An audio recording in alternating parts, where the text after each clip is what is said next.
Hey everyone, this is Jenny. Welcome back to my channel, The Traveling Teacher. So if you've already seen my intro video, you know who I am, why I started this channel. I am here today all tatted up. You can see, I don't know, my students who speak Arabic natively, there's a love message for you, out for everybody from Allah. There's my butterfly tattoo, my favorite quote, my flower. Anyway, today's idiom topic is going to be about music. Idioms about music. Okay, and I do have a cheat sheet, so I am going to be kind of glancing down. So forgive my human nature that it's not going to be this perfect English class. So, idiom number 1. Blow your own trumpet. Someone who blows their own trumpet means that they boast or brag about their own abilities or achievements. Okay, so an example of how we would use that is, I don't like to blow my own trumpet, but I am a really good cook. Okay? Or you could say, gosh, I really don't want her to come to the meeting. Every time she speaks, all she does is blow her own trumpet. Okay? So, idiom number 2 would be change your tune. To change your tune. To change your tune means you change your attitude. So imagine your attitude being a frequency that you have. And you're like, ugh. I know that I personally have said, I think I need to change my tune about this topic. It means I'm approaching this topic with a bad attitude, and I need to change my tune. That's something that a parent could also say to a child. You need to change your tune. You need to change your attitude. Another sentence example about how we could use this, okay, would be, the boss says he's too young to be given responsibility, but he'll change his tune when he sees him at work. All right, so idiom number 3 would be to chime in. To chime in. Chime is a word related to music. Okay, a chime, wind chimes, is a musical instrument that you could find, that you could buy in a marketplace. Okay, I can't remember the material that they are made out of, but they are usually sold in a group, and you would buy them to hang like on your patio. Because of the metal components that they have, when the wind blows and they touch each other, it's called chiming. And it's the kind of chime that it makes. It is a frequency that relaxes a lot of people, and that's why they're popular, to hang on your patio so you can hear the wind chimes. Okay? So if you chime in, used as an idiom, that means maybe you're kind of quiet and you're listening to a conversation, and all of a sudden you want to speak your point of view. You could say, hey, I would like to chime in. Or you could say, I would like to hear Robert chime in on this topic.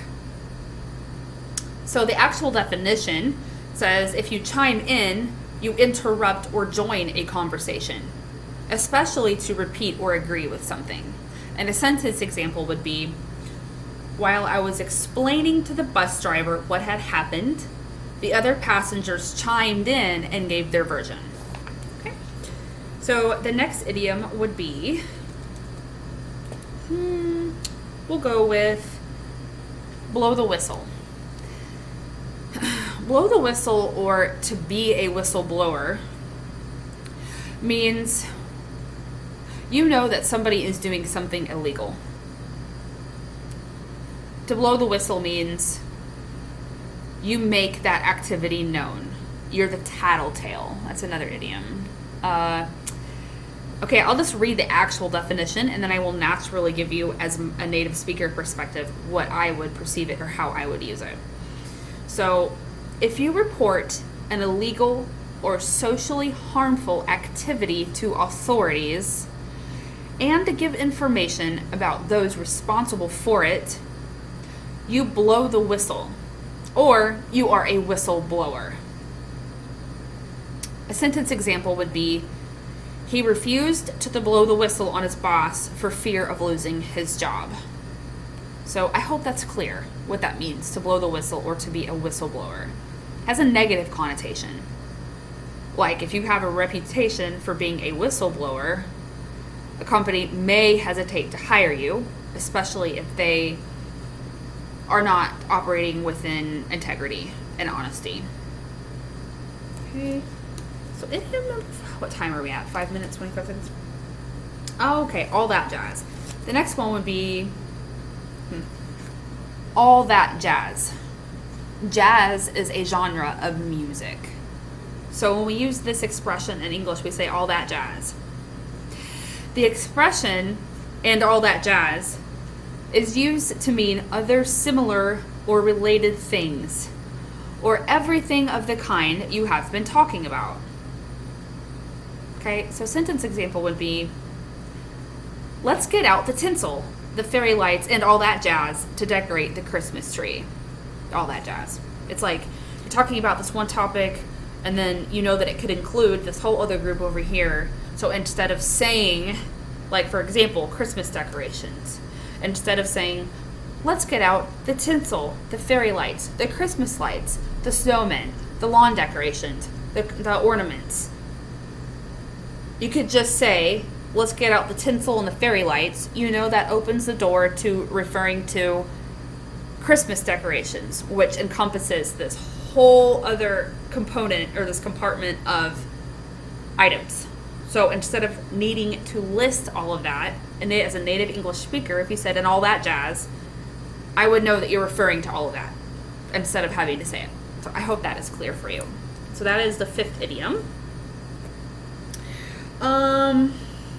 Okay, how about the idiom call the tune?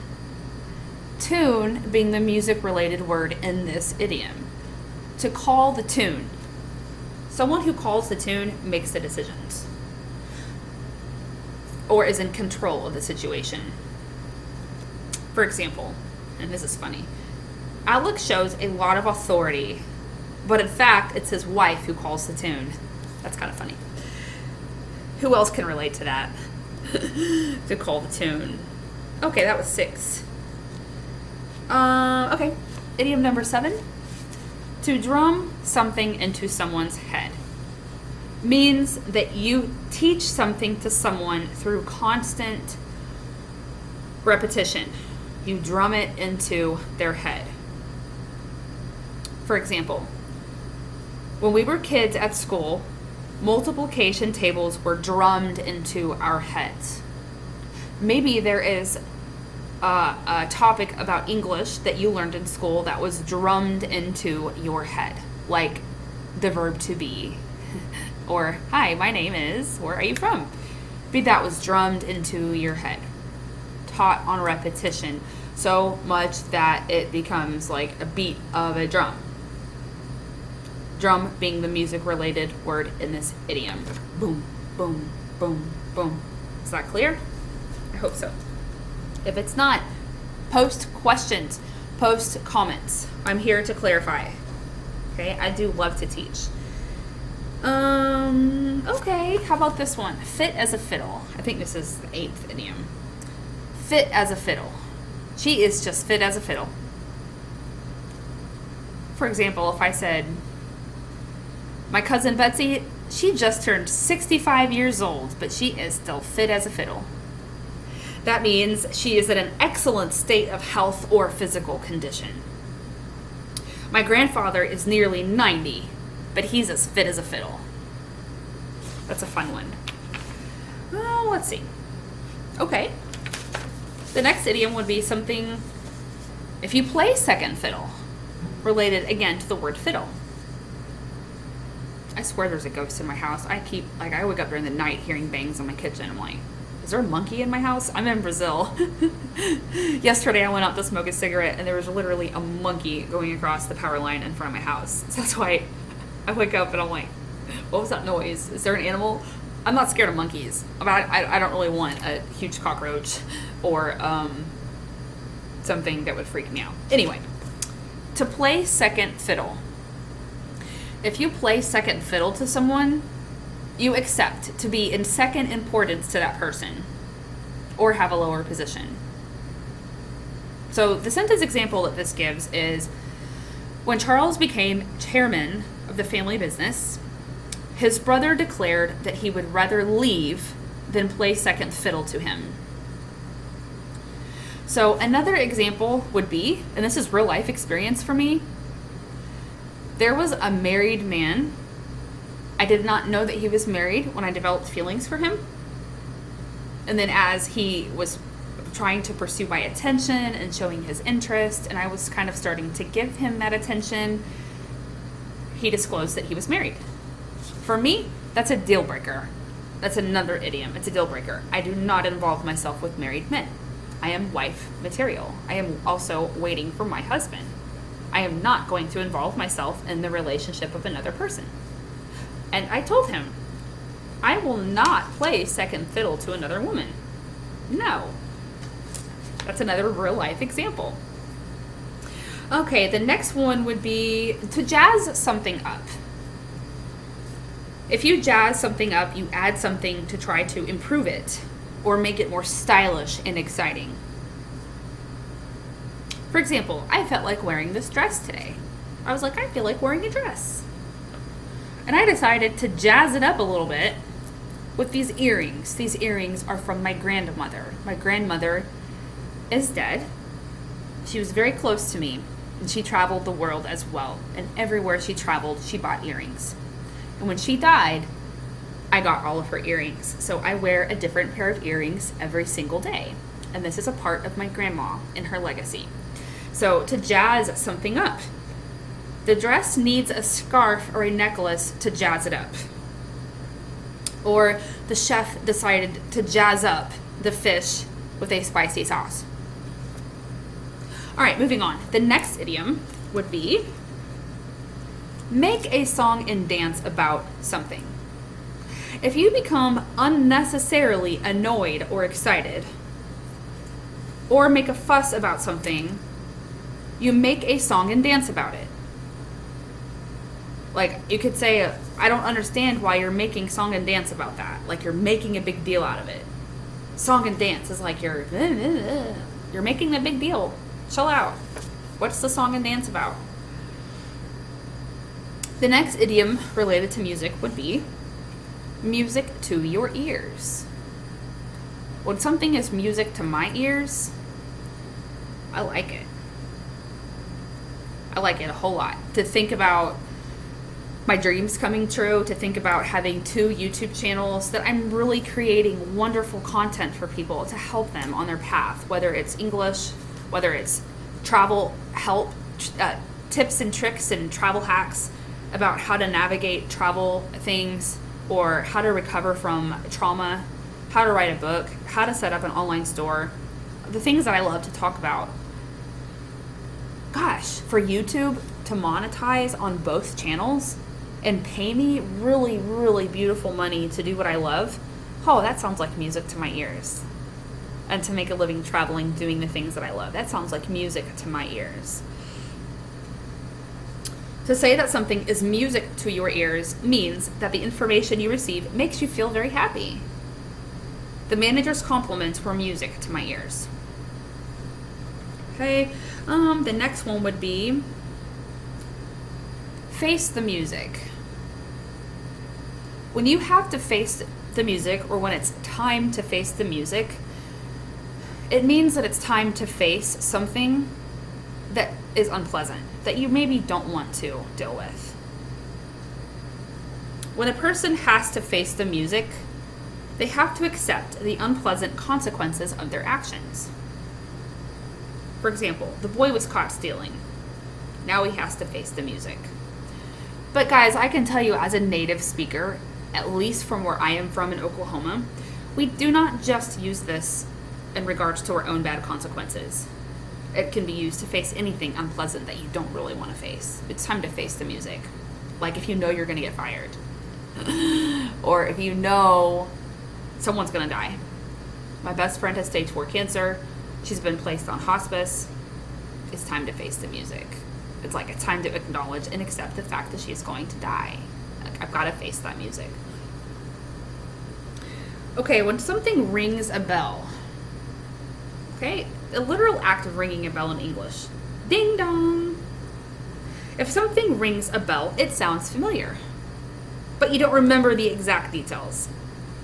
If someone mentioned something to me about a famous place, I could say, oh, man, that really rings a bell, but I cannot remember exactly. Like, it sounds familiar. I know it. I know the knowledge is in there somewhere. It really rings a bell. It's familiar, but I don't know why. For example, a name.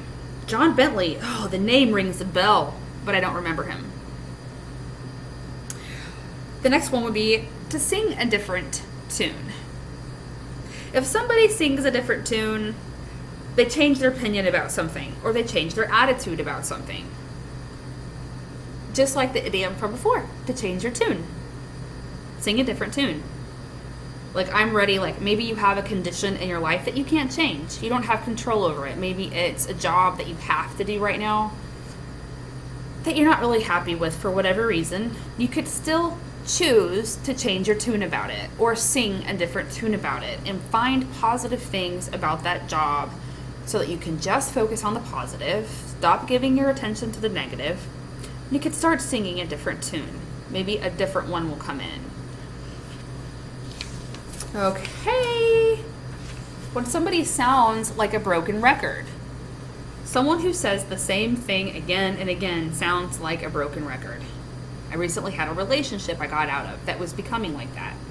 It was me constantly saying, this is what I need to be happy with you. This is what I need emotionally from you. This is what, and he was like, gosh, you're like a broken record. And I'm like, yes, but you're not listening. I wouldn't have to repeat myself over and over as a broken record if you would acknowledge that you were listening and show me with your actions that you are regarding the things I'm saying. If you're tired of hearing it, make a change. It was time for us to part ways, and that's okay. I faced the music. Breakups suck. But to sound like a broken record. She sounds like a broken record. I have a friend who wants to be pregnant. So bad. And that's all she talks about. I'm like, Megan, you sound like a broken record. God knows what you want. The universe knows what you want. Let it go. You sound like a broken record. That's all you talk about.